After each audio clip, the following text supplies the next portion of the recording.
नमस्कार साथीहरू।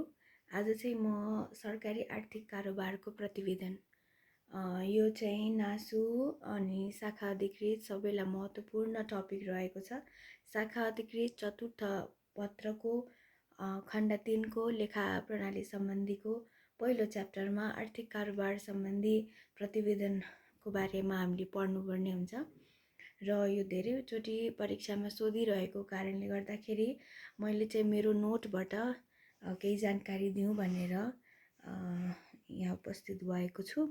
पहिलो सुरु प्रतिवेदनको परिभाषा। प्रतिवेदन भनेको के हो त? सरकारी आर्थिक कारोबार गर्ने निकायले कुनै निश्चित कारोबार अवधि समाप्त भए पश्चात तालुक निकायहरू लगायत सरकारवाला निकायहरूमा उक्त अवधिको कारोबारको बारेमा जानकारी गराउने कार्य नै प्रतिवेदन हो। यो भनेको चाहिँ अब तल्लो तहको निकायले माथिल्लो तहको निकायलाई वा सरकारवाला जुनसुकै पक्षलाई पनि, अब जस्तो वैदेशिक सहायताको केसमा हुने हो भने दात्री निकायलाई पनि प्रतिवेदन उपलब्ध गराउनु पर्ने हुन्छ। त्यसलाई नै एउटा सर्टेन टाइम पिरियडभित्र गरेका आर्थिक कारोबारको बारेमा चाहिँ निश्चित समय तोकिएकै समयमा निश्चित समयको तोकिएको समयमा नै रिपोर्ट दिनुपर्ने हुन्छ। त्यसलाई नै प्रतिवेदन भनिन्छ। त्यसपछि यो सरकारी आर्थिक कारोबारको प्रतिवेदन चाहिँ किन गर्नुपर्दछ त?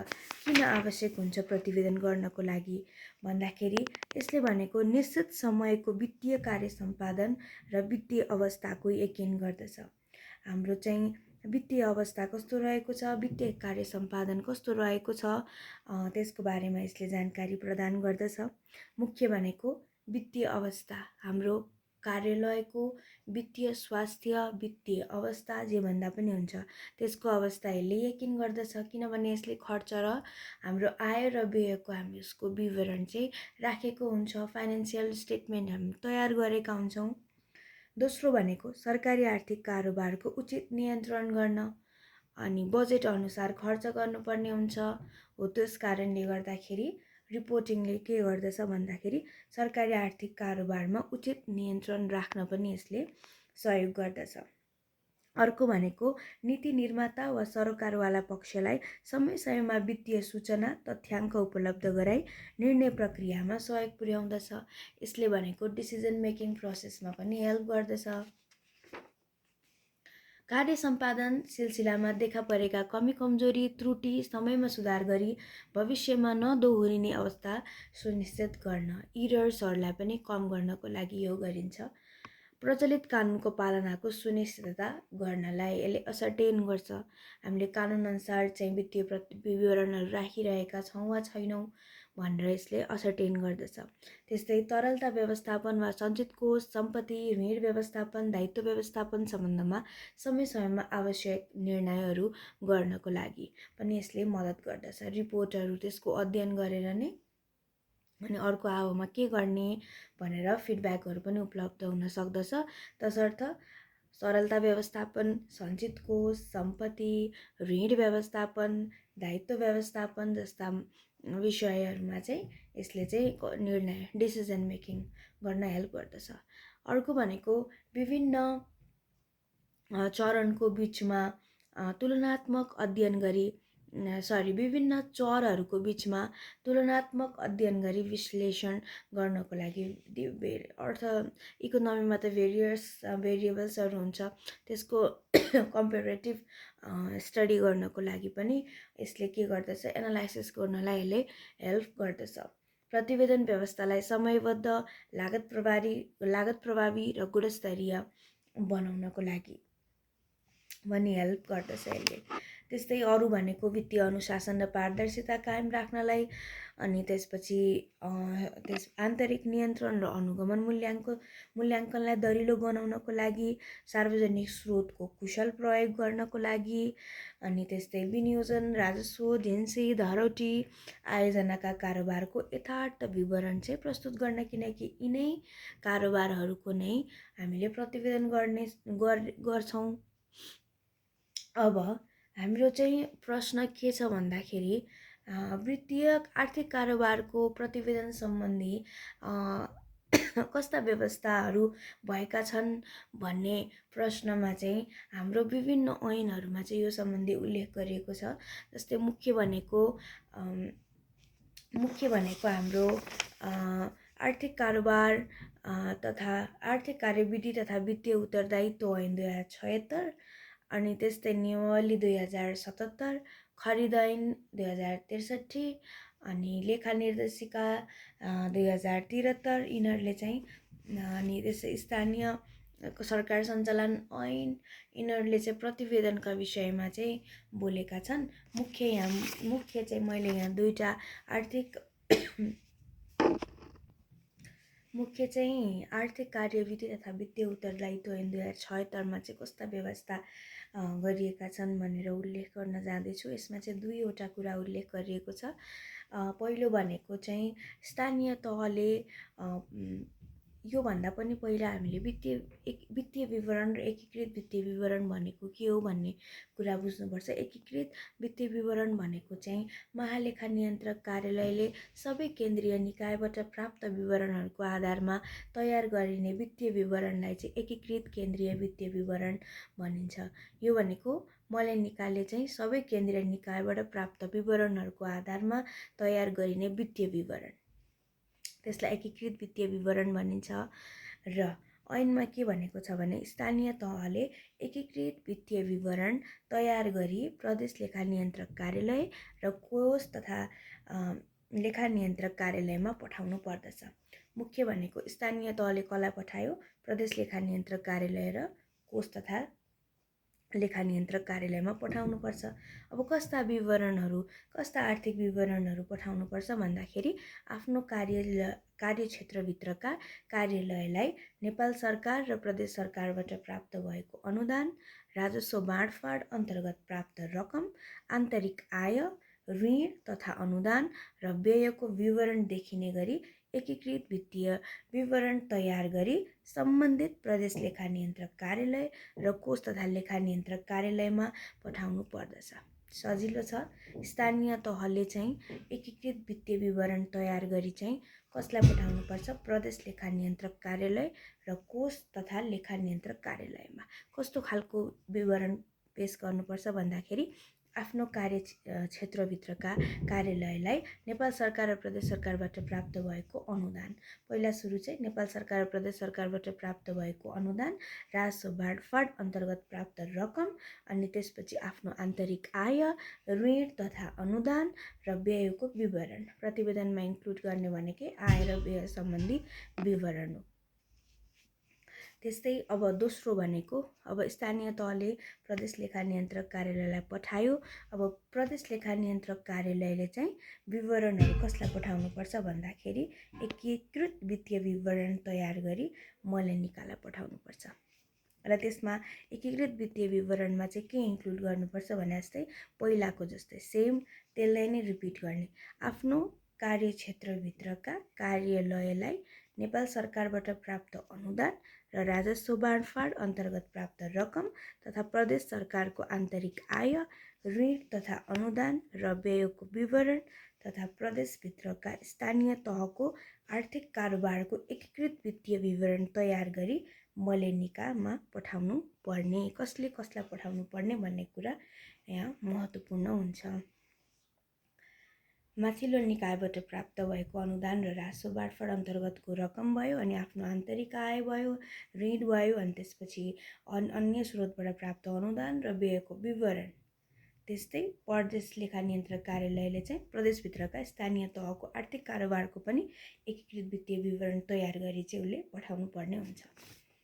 आर्थिक ऐनमा यो दुईटा कुरा उल्लेख गरिएको छ भने आर्थिक कार्यविधि तथा वित्तीय उत्तरदायित्व नियमावली 77 मा चाहिँ कस्तो व्यवस्था भएको छ भन्दाखेरि यसले चाहिँ मासिक वा वार्षिक विवरण पेश गर्ने, जिल्लागत वित्तीय विवरण, केन्द्रीय लेखा तथा वित्तीय विवरण, आर्थिक कारोबारको वार्षिक प्रतिवेदन, सार्वजनिक ऋण तथा लगानीको लेखाङ्कन र प्रतिवेदन, सम्पत्तिको लेखाङ्कन तथा प्रतिवेदन, बोर्ड समिति तथा अन्य संस्थाले लेखा तथा विवरण पेश गर्नुपर्ने, सार्वजनिक संस्थानको वित्तीय प्रतिवेदन, त्रैमासिक प्रगति विवरण पेश गर्ने, एकीकृत वित्तीय विवरण पठाउनु पर्ने, मासिक वा वार्षिक विवरण पेश गर्ने। यसमा मुख्य भनेको मासिक र वार्षिक विवरणको कुरा आयो, त्यसपछि वार्षिक प्रतिवेदनको कुरा आयो, जिल्लागत वित्तीय विवरणको कुरा आयो, सार्वजनिक ऋण र लगानीको लेखाङ्कन र प्रतिवेदनको कुरा आयो, सम्पत्तिको कुरा आयो, अनि त्यसपछि बोर्ड संस्थानहरूले तयार गर्नुपर्ने विवरणको, त्रैमासिक प्रगति विवरणको, प्रोग्रेस रिपोर्टको, अनि त्यसपछि एकीकृत वित्तीय विवरण कसले कसलाई पठाउँछ भन्ने कुरा चाहिँ यसमा उल्लेख गरिएको छ। पहिलो भनेको मासिक वा वार्षिक विवरण पेश गर्ने। मासिक कसरी पठाउने, वार्षिक कसरी पठाउने। मासिक कसरी पठाउने भन्दाखेरि प्रत्येक कार्यालयले महिना समाप्त भएको 7 दिनभित्र, महत्त्वपूर्ण यहाँ कति दिनभित्र छ भन्ने कुरा महत्त्वपूर्ण हुन्छ, 7 दिनभित्र। अब कसलाई पठाउनु पर्छ भन्ने कुरा है त, प्रत्येक कार्यालयले महिना समाप्त भएको 7 दिनभित्र चाहिँ वित्तीय विवरण, अब त्यो विवरणभित्र के इन्क्लुड गर्नुपर्छ भन्ने कुरा म एकछिनमा भन्छु। वित्तीय विवरण चाहिँ कोले निकायको अभिलेखसँग रुजु गरी तालुक कार्यालयमा पठाउनु पर्दछ। प्रतिवेदन भनेको त्यही नै हो। तल्लो कार्यालय, कार्य सम्पादन स्तरको कार्यालयले केन्द्रीय स्तरको कार्यालयलाई पठाउने हो। तालुक कार्यालयमा चाहिँ पठाउनुपर्छ। मासिक चाहिँ के गर्नुपर्छ भन्दाखेरि कोले निकायको अभिलेखसँग रुजु गरेर मात्रै तालुक कार्यालयमा पठाउनुपर्छ। अब प्रत्येक कार्यालयले महिना समाप्त भएको 7 दिनभित्र के इन्क्लुड गरेर खर्चको फाँटबारी, फर्चेट हुन बाँकी पेस्कीको विवरण, राजस्व र धरौटीको विवरण, राजस्वको ब्याङ्क हिसाबको विवरण, धरौटीको हिसाब मिलान विवरण र सम्पत्ति तथा प्रतिबद्धताको विवरण सम्बन्धित कोले निकायमा रहेको अभिलेखसँग रुजु गरी तालुक कार्यालयमा पठाउनु पर्नेछ। र त्यसरी विवरण पठाउँदा बेरोजुको मासिक विवरण समेत समावेश गरी पठाउनु पर्नेछ। कस्तो आर्थिक विवरण पठाउनु पर्यो? खर्चको फाँटबारी, फर्चेट हुन बाँकी पेस्कीको विवरण, खर्चको फाँटबारी, फर्चेट हुन बाँकी पेस्कीको विवरण, राजस्व र धरौटीको विवरण, राजस्वको ब्याङ्क हिसाबको विवरण, राजस्व दाखिला हुने ब्याङ्कमा हो त्यही भएर, धरौटीको हिसाब मिलान विवरण र सम्पत्ति तथा प्रतिबद्धताको विवरण। यसमा खर्चको, पेस्कीको, राजस्व र धरौटीको, राजस्वको ब्याङ्क हिसाबको विवरण, धरौटीको हिसाब मिलान विवरण र सम्पत्ति तथा प्रतिबद्धताको विवरण। सम्पत्ति, राजस्व, धरौटी, सम्पत्ति, पेस्की, खर्च, यति कुरा हामीले सम्झिनु पर्यो। प्रतिबद्धताको विवरण सम्बन्धित कोले निकायमा रहेको अभिलेखसँग रुजु गरी तालुक कार्यालयमा पठाउनु पर्नेछ र यसमा बेरुजुको समेत विवरण समावेश गर्नुपर्नेछ। पहिलो त्यो भयो। दोस्रो भनेको अब मासिक सक्यो, मासिक 7 दिनभित्र भने अब हाम्रो वार्षिक विवरण कसरी पठाउनुपर्छ भन्दाखेरि जिम्मेवार व्यक्तिले आव समाप्त भएको 21 दिनभित्र कार्यालयको विनियोजन, राजस्व, धरौटी, पेस्की बाँकी विवरण, भुक्तानी हुन बाँकीको विवरण, अन्य कोषको वार्षिक वित्तीय विवरण र सम्पत्ति तथा दायित्वको विवरण तयार गरी सम्बन्धित कोष तथा लेखा नियन्त्रक कार्यालयमा र कोले निकायबाट प्रमाणित भएको आर्थिक विवरण 7 दिनभित्र तालुक कार्यालयमा पठाउनुपर्छ। यसले भन्न खोजेको चाहिँ के हो भन्दाखेरि आर्थिक वर्ष समाप्त भएको 21 दिनभित्र चाहिँ जिम्मेवार व्यक्तिले कार्यालयको विनियोजन, राजस्व, धरौटी, पेस्की, भुक्तानी हुन बाँकी अन्य कोषको वित्तीय विवरण र सम्पत्ति तथा दायित्वको विवरण चाहिँ कोले निकाय कार्यालय र कोले निकायबाट प्रमाणित भएको 7 दिनभित्र तालुक कार्यालयमा पठाउनुपर्छ। सिधै कार्यालयले तालुक कार्यालयमा पठाउने होइन, पहिला सुरु कोले निकायमा रुजु गर्नु पर्यो, मासिक भए रुजु गर्नु पर्यो, वार्षिक भए चाहिँ प्रमाणितै गर्नु पर्यो। 21 दिनभित्र कोले निकाय पठाइसक्ने, कोले निकायले प्रमाणित गरिदिन्छ, प्रमाणित गरेको 7 दिनभित्र चाहिँ तालुक कार्यालयमा पठाउनुपर्छ। विवरण कस्तो हुनुपर्छ भन्दाखेरि के इन्क्लुड गरेको हुनुपर्छ भन्दाखेरि कार्यालयको विनियोजन, राजस्व, धरौटी, पेस्की, भुक्तानी हुन बाँकी अन्य कोषको वित्तीय विवरण, विनियोजन, राजस्व, धरौटी, पेस्की, भुक्तानी हुन बाँकी अन्य कोषको वित्तीय विवरण र सम्पत्ति तथा दायित्वको विवरण चाहिँ उल्लेख गरेर पठाउनु पर्ने हुन्छ। त्यस्तै मासिक र वार्षिक सक्यो। अब जिल्लागत वित्तीय विवरण, यसमा चाहिँ के हुन्छ भन्दाखेरि प्रत्येक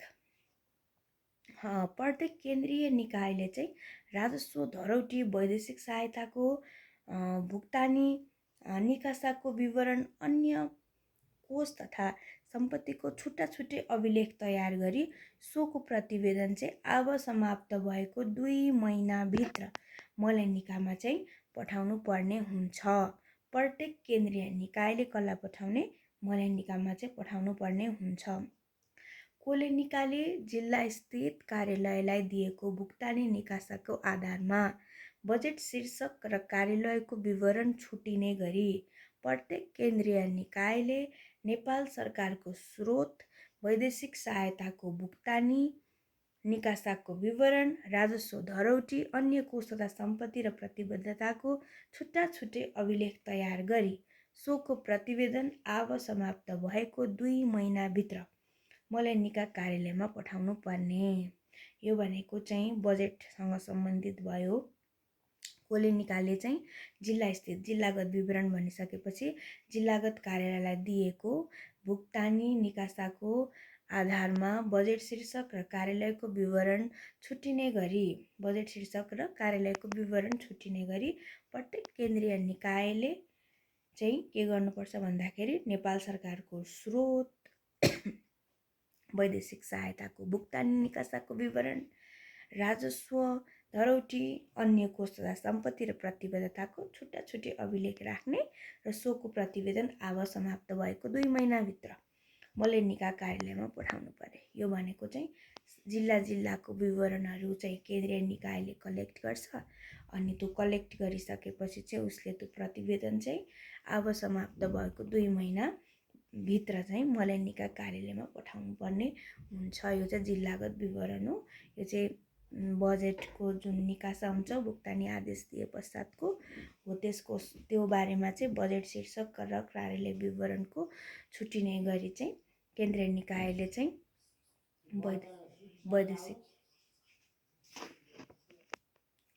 वैदेशिक सहायता, सरकारको स्रोत, त्यसपछि राजस्व धरौटी, अनि त्यसपछि अन्य कोष तथा सम्पत्ति र प्रतिबद्धताको चाहिँ अभिलेख 2 महिनाभित्र, मासिक 7 दिनभित्र, वार्षिक 21 दिनभित्र कोले निकायबाट प्रमाणित भएको 7 दिनभित्र तालुक निकायमा।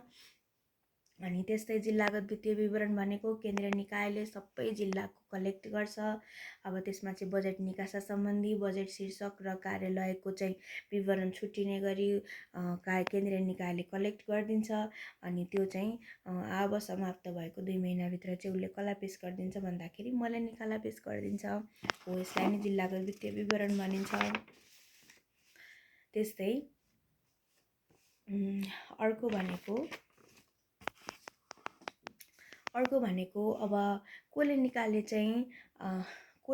चाहिँ प्राप्त वित्तीय विवरणहरूमा वार्षिक बजेट, रकमान्तर,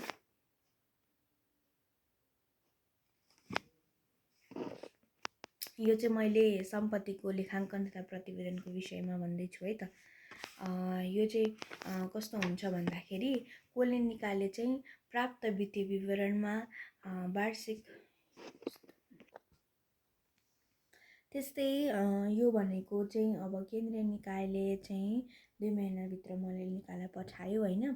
त्यस्तै अब कोले निकाले चाहिँ के गर्छ भन्दाखेरि प्राप्त वित्तीय विवरणमा वार्षिक बजेट, रकमान्तर, निकासा, खर्च, बाँकी रकम, राजस्व धरौटी र अन्य कोषको कारोबार समेत रुजु गरी मलाई निकायले तोकिदिएको समयभित्र मलाई निकाय र केन्द्रीय लेखा राख्ने तालुक कार्यालयमा पठाउनुपर्छ। यो भनेको कोले निकाले कसलाई पठाउँछ? मलाई निकाय र तालुक कार्यालयमा पठाउँछ। अब कस्तो विवरण पठायो? वार्षिक बजेट, रकमान्तर, निकासा, खर्च, बाँकी रकम, राजस्व धरौटी र अन्य कोषको कारोबारहरू समेत रुजु गरी मलाई निकायले तोकिदिएको समयभित्र मलाई निकाय र केन्द्रीय लेखा राख्ने तालुक कार्यालयमा पठाउनु पर्दछ। यसले चाहिँ अब कोले निकाले चाहिँ भनेका कारोबारहरूको विषय चाहिँ मलाई निकाय र केन्द्रीय लेखा राख्ने तालुक कार्यालयमा पठाउनुपर्छ। उसले रुजु गरेर पठाउनु पर्ने हुन्छ यो प्रतिवेदन चाहिँ। यो जिल्लागत प्रतिवेदनको विषयको कुरा भयो। त्यस्तै अर्को भनेको आर्थिक कारोबारको वार्षिक प्रतिवेदन। यो भनेको चाहिँ प्रत्येक कार्यालयले अब समाप्त भएको 45 दिनभित्र चाहिँ आफ्नो प्रतिवेदन चाहिँ कोलेनिकामा चाहिँ पठाउनु पर्ने हुन्छ। कार्यालयले आर्थिक वर्षभित्र भएको नगदी, जिन्सी तथा अन्य आय व्ययको आर्थिक कारोबारको वार्षिक प्रतिवेदन तयार गरी आर्थिक वर्ष समाप्त भएको 45 दिनभित्र आय व्ययको चाहिँ प्रतिवेदन चाहिँ आर्थिक वर्ष समाप्त भएको 45 दिनभित्र सम्बन्धित कोलेनिका कार्यालयमा चाहिँ पठाउनु पर्ने हुन्छ। के भन्दाखेरि कार्यालयले आर्थिक वर्षभित्र भएको नगदी, जिन्सी तथा अन्य आय व्ययको आर्थिक कारोबारको वार्षिक प्रतिवेदन, होइन, आय व्ययको आर्थिक कारोबारको, नर्मली हामीले एक्जाममा आय व्ययको आर्थिक कारोबारको वार्षिक प्रतिवेदन भनेर लेख्दा पनि हुन्छ, तयार गरी आर्थिक वर्ष समाप्त भएको 45 दिनभित्र 45 डेज, विदिन 45 डेज सम्बन्धित कोलेनिका कार्यालयमा पठाउनु पर्ने हुन्छ। यो चाहिँ वार्षिक प्रतिवेदनको कुरा भयो। त्यस्तै अब कोलेनिकामा पठायो। अब कोलेनिकाले कसलाई पठाउँछ? तालुक विभाग, केन्द्रीय निकाय र मलेनिकामा पठाउनु पर्ने हुन्छ। कसलाई पठाउनु पर्छ भन्ने कुरा चाहिँ क्लियर हुनु पर्यो।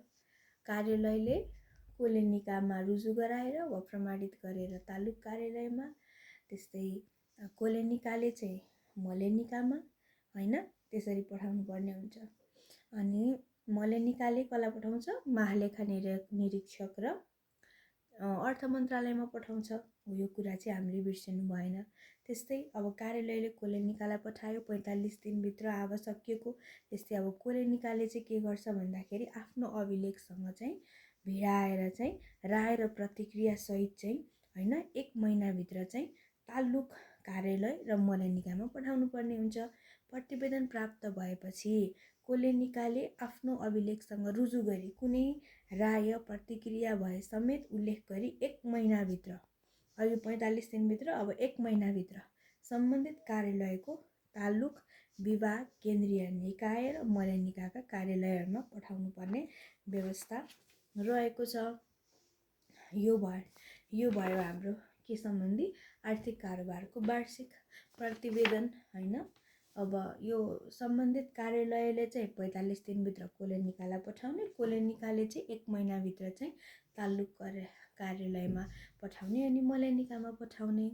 त्यस्तै अब अर्को हाम्रो टपिक छ सार्वजनिक ऋण तथा लगानीको लेखाङ्कन र प्रतिवेदन।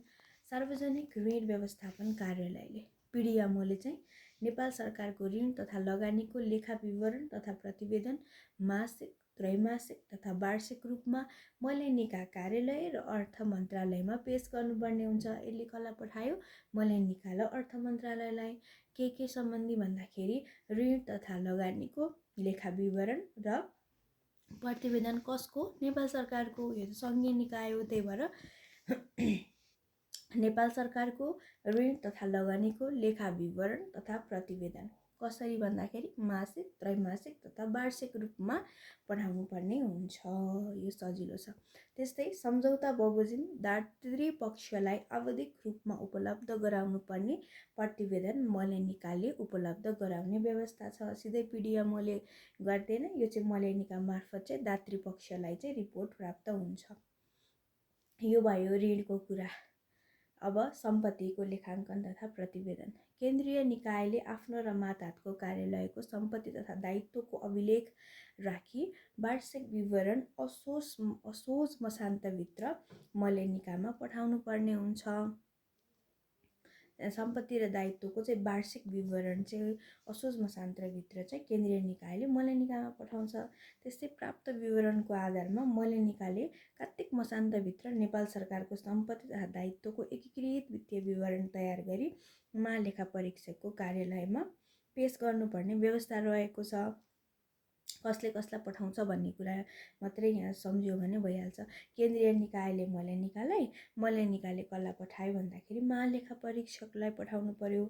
अनि त्यसपछि अर्को भनेको हाम्रो बोर्ड तथा समिति वा अन्य संस्थाले लेखा तथा विवरण पेश गर्नुपर्ने हुन्छ।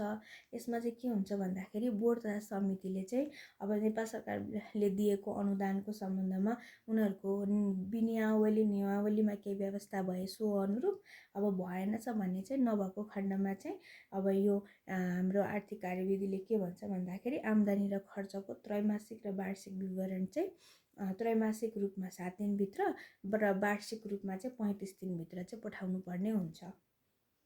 प्रचलित कानुन बमोजिम स्थापना वा गठन भएका बोर्ड, समिति वा यस्तै प्रकृतिका अन्य संस्थाले नेपाल सरकारबाट कुनै अनुदान प्राप्त गरेको भए आफ्नो संस्थाको आर्थिक प्रशासन सम्बन्धी नियमावली वा विनियमावलीमा उल्लेख भएकोमा सोही बमोजिम र नभएकोमा यस नियमावली बमोजिम त्यस्तो अनुदान आफ्नो आन्तरिक आम्दानी वा अन्य निकायबाट प्राप्त रकम समेत समावेश गरी आम्दानी र खर्चको त्रैमासिक कस्तो विवरण, आम्दानी र खर्चको त्रैमासिक र वार्षिक विवरण तयार गर्नुपर्ने र त्यसरी तयार गरेको त्रैमासिक विवरण सो अवधि समाप्त भएको 7 दिनभित्र र वार्षिक विवरण आर्थिक वर्ष समाप्त भएको 35 दिनभित्र।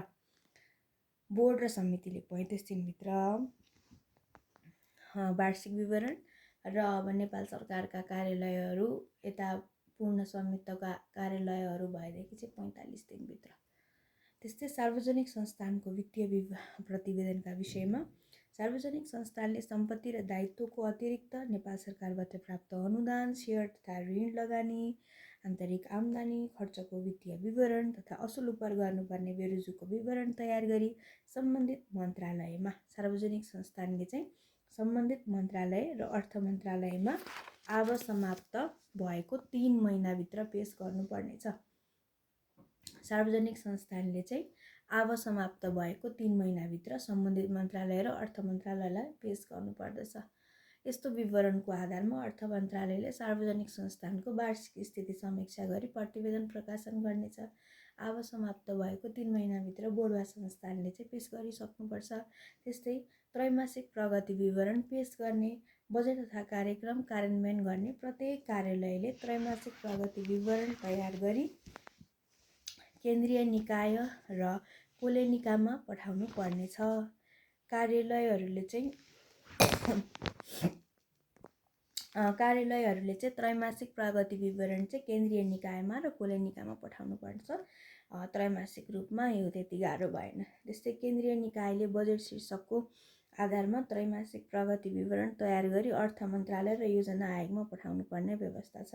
केन्द्रीय निकायले चाहिँ कसलाई पठाउनु पर्यो? अर्थ मन्त्रालय र योजना आयोगमा पठाउनु पर्यो त्रैमासिक प्रगति विवरण। कार्यालयले चाहिँ केन्द्रीय निकाय र कोलेनिकामा पठाउने, केन्द्रीय निकायले अर्थ मन्त्रालय र योजना आयोगमा पठाउने। ओके, समराइज गर्नु पर्दाखेरि चाहिँ आर्थिक कार्यविधि तथा वित्तीय उत्तरदायित्व ऐनमा चाहिँ उल्लेख भएको कुरा दुईटा कुरा हो। कसलाई पठाउने भन्ने कुरा हामीले सम्झ्यौँ भने हामीले सजिलै लेख्न सक्छौँ। अब स्थानीय तहले आफ्नो एकीकृत वित्तीय विवरण कसलाई पठाउनु पर्यो? प्रदेश लेखा नियन्त्रक कार्यालय र कोषागार लेखा नियन्त्रक कार्यालयमा पठाउनु पर्यो हैन। त्यस्तै अब प्रदेश लेखा नियन्त्रक कार्यालयले कसलाई पठाउनु पर्यो? मलेनिकामा पठाउनु पर्यो। अब यो भनेको चाहिँ कस्तो हुन्छ भन्दाखेरि आफ्नो कार्यालय क्षेत्रभित्रका कार्यालयलाई अब स्थानीय तहले हो भने नेपाल सरकार र प्रदेश सरकारबाट प्राप्त भएको अनुदान राजस्व बाँडफाँड अन्तर्गत प्राप्त रकम अनि आफ्नो आन्तरिक आय अनि ऋण तथा अनुदान अनि त्यसपछि र व्ययको विवरण देखिने गरी चाहिँ सम्बन्धित प्रदेश लेखा नियन्त्रक कार्यालय र कोष लेखा नियन्त्रक कार्यालयमा पठाउनु पर्ने।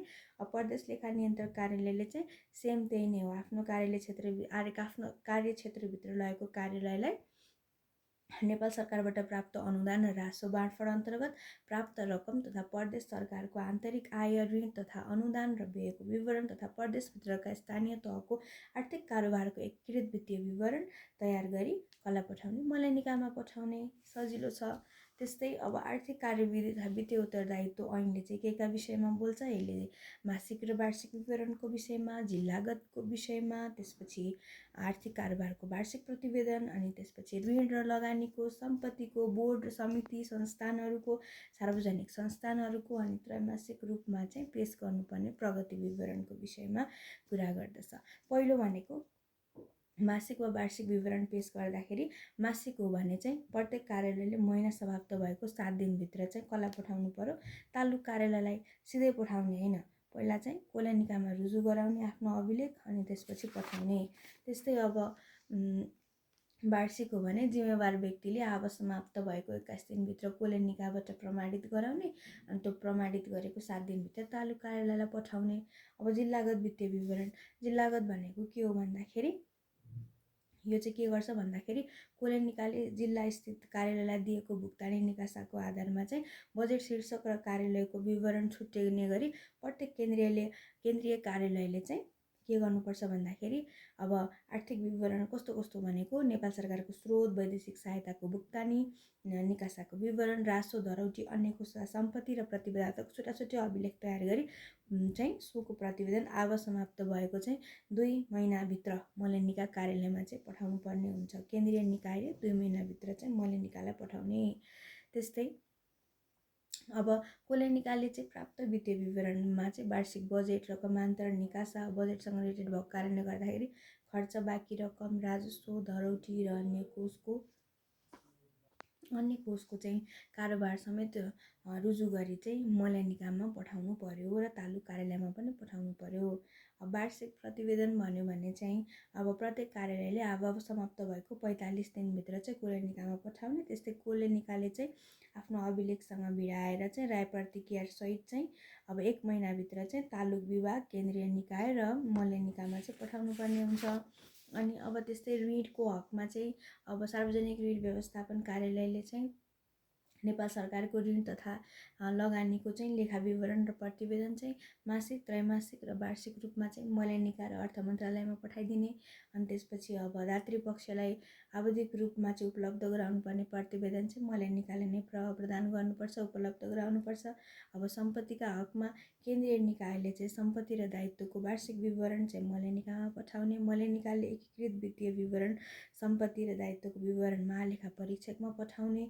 अब बोर्ड र समितिको हकमा चाहिँ बोर्ड र समितिले चाहिँ नेपाल सरकारले दिएको अनुदानको विषयमा चाहिँ आम्दानी र खर्चको त्रैमासिक र वार्षिक विवरण, त्रैमासिक छ भने 7 दिनभित्र, वार्षिक छ भने 35 दिनभित्र। अब संस्थानको कुरा गर्ने हो भने चाहिँ संस्थानहरूले चाहिँ 3 महिनाभित्र चाहिँ सार्वजनिक संस्थानहरूले चाहिँ आफ्नो वित्तीय विवरण सार्वजनिक सम्बन्धित मन्त्रालय र अर्थ मन्त्रालयमा पठाउनुपर्छ। अनि प्रगति विवरणको हकमा चाहिँ अब प्रत्येक कार्यालयले त्रैमासिक प्रगति विवरण केन्द्रीय निकाय र कोलेनिकामा पठाउने। अनि केन्द्रीय निकायले त्रैमासिक प्रगति विवरण अर्थ मन्त्रालय र योजना आयोगमा पठाउने। यति नै हो।